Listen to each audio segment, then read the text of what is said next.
the committee works.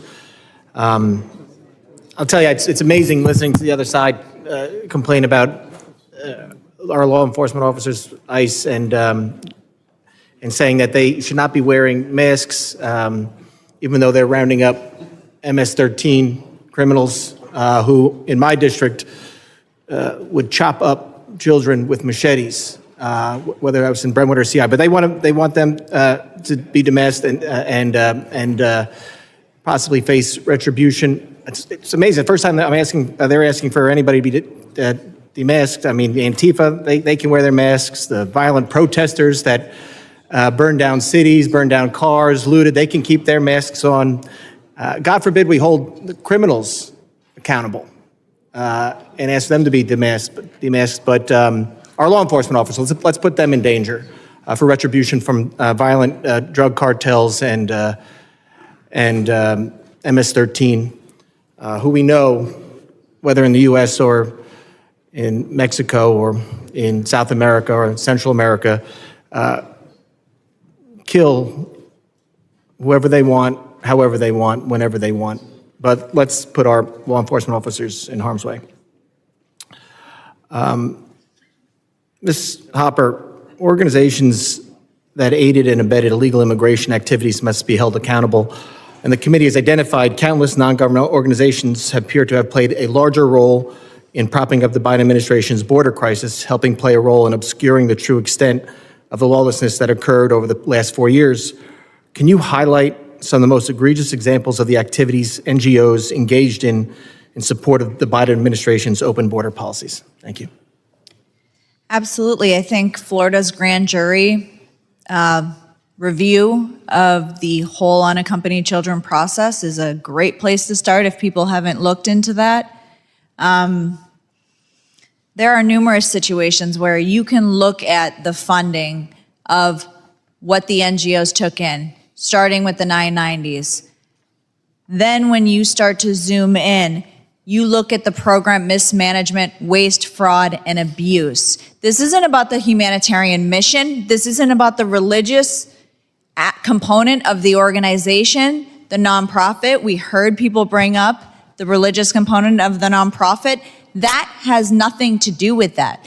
It has to do with how the humanitarian organization handled the program, handled these children, handled these funds, and handled the sponsors. And they didn't. They didn't handle any of that. Now, not all NGOs mismanage children and mismanage funds, but there were a lot of them that did, and taxpayers funded it, they paid for it, and they must be held accountable for it.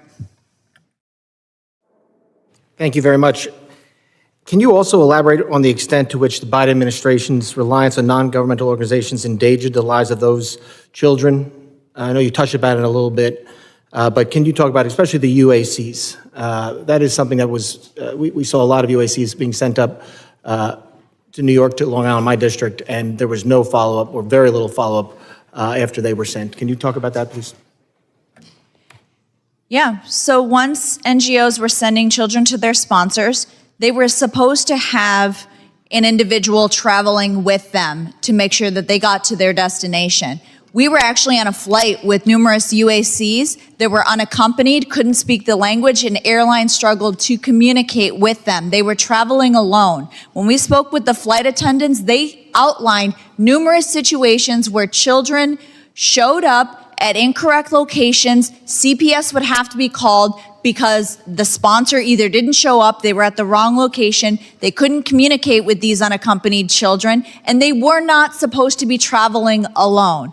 Once they got to that state, there wasn't a follow-up. There were 2 phone calls, and there was very little follow-up or coordination with state-level agencies to share that information for meaningful welfare checks.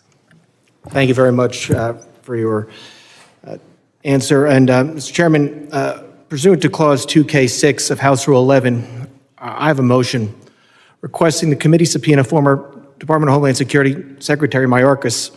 He refused to testify here in his own impeachment trial, and we believe the Americans should hear from him on his unlawful policies, especially the ones that we're addressing here today. So That's my motion, Mr. Chairman. Thank you. Motion made by Mr. Garbarino. Point of order? I'm sorry. I'll defer to the. Mr. Chairman, I move to table the motion. Motion to table. The motion to table is privileged and is non-debatable. All those in favor of the motion to table signify by saying aye. Aye. All those opposed signify by saying no. No. In the opinion of the chairs, the nays have it. Mr. Chairman, I ask for a recorded vote. A recorded vote has been requested on the motion to table. We will allow the clerk to resume his position.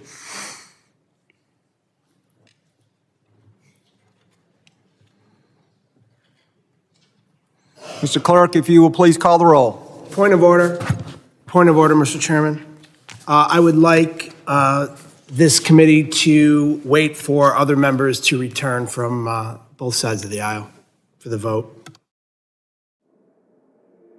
Ms. Kennedy, thank you for your input, but Mr. Clerk, if you would please call the roll.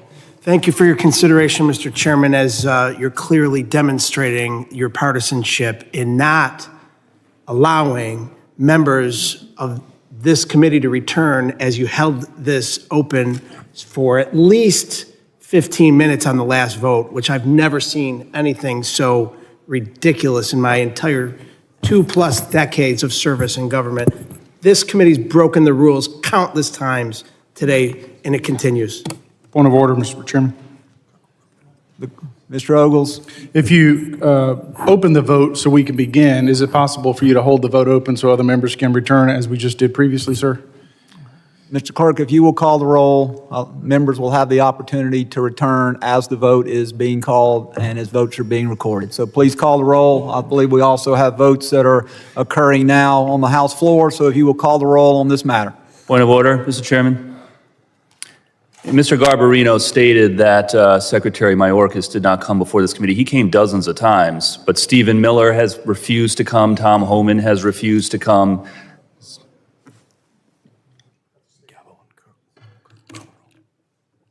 Mr. Clerk, votes have been called in the chamber. If you will please call the roll on this matter.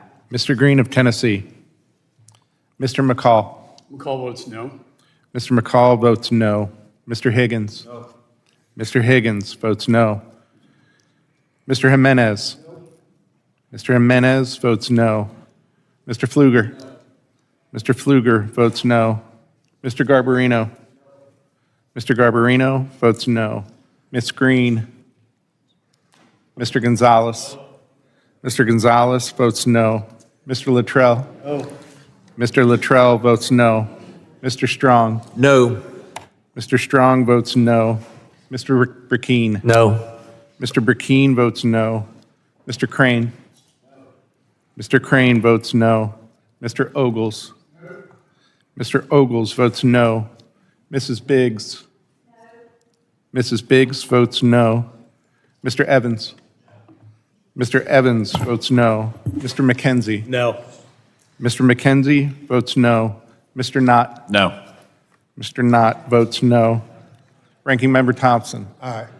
Ranking Member Thompson votes aye. Mr. Swalwell. Mr. Correa. Aye. Mr. Correa votes aye. Mr. Tanadar. Yes. Mr. Tanadar votes aye. Mr. Magaziner. Aye. Mr. Magaziner votes aye. Mr. Goldman. Mrs. Ramirez. Mrs. Ramirez votes aye. Mr. Kennedy. Aye. Mr. Kennedy votes aye. Mrs. McIver. Aye. Mrs. McIver votes aye.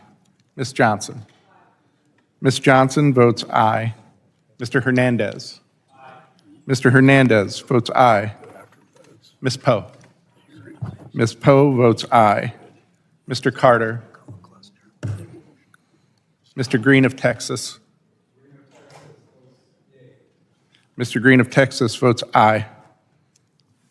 Any other members wish to record their vote? Mr. Clerk, how am I recorded? The chairman has not been recorded. Please record me as a no. Mr. Goldman has entered the chamber. Mr. Goldman, would you like to be recorded? Mr. Goldman votes aye.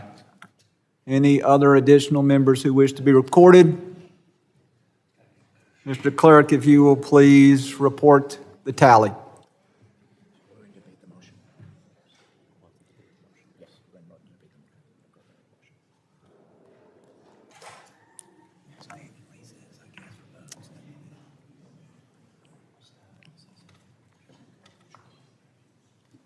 Mr. Chairman, on that vote, there were 16 ayes and 12 noes.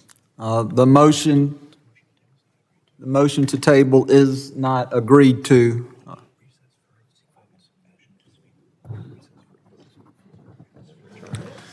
Yep. Mr. Chairman, With votes being called, the chair intends to call a recess.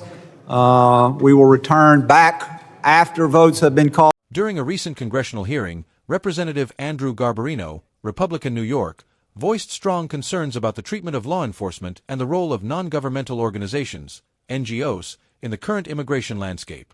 Garbarino expressed disbelief over criticism directed at ICE officers for wearing masks while apprehending dangerous MS-13 gang members, particularly in his own district, where the gang has been tied to heinous acts, including dismembering children with machetes. He questioned why violent protesters such as Antifa are allowed to conceal their identities, yet officers pursuing ruthless criminals are expected to expose themselves to potential retaliation. Garbarino turned his attention to the role of NGOs, accusing several organizations of aiding illegal immigration and contributing to the Biden administration's border policies. He argued that many of these organizations, while cloaking themselves in religious or humanitarian missions, had failed to responsibly manage government funds or protect unaccompanied migrant children, UACs. Calling for accountability, he noted that taxpayer dollars had funded programs that often lacked oversight, leading to waste, fraud, and abuse.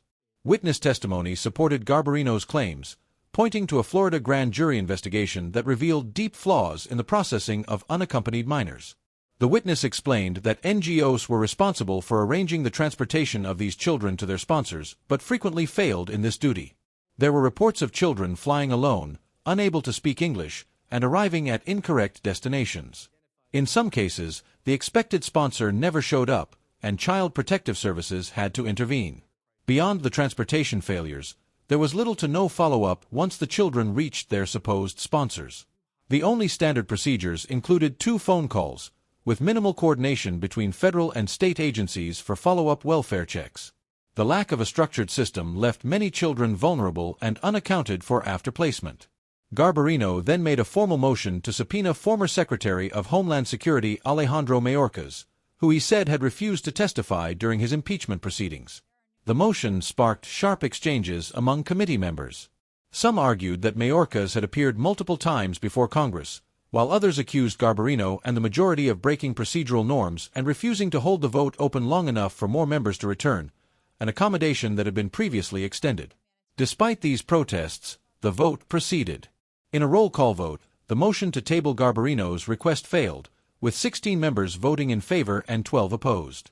As a result, the subpoena motion was not dismissed and would move forward. Shortly after the vote, with House floor votes underway, the chairman called for a recess. The committee is expected to resume proceedings following the conclusion of floor activity.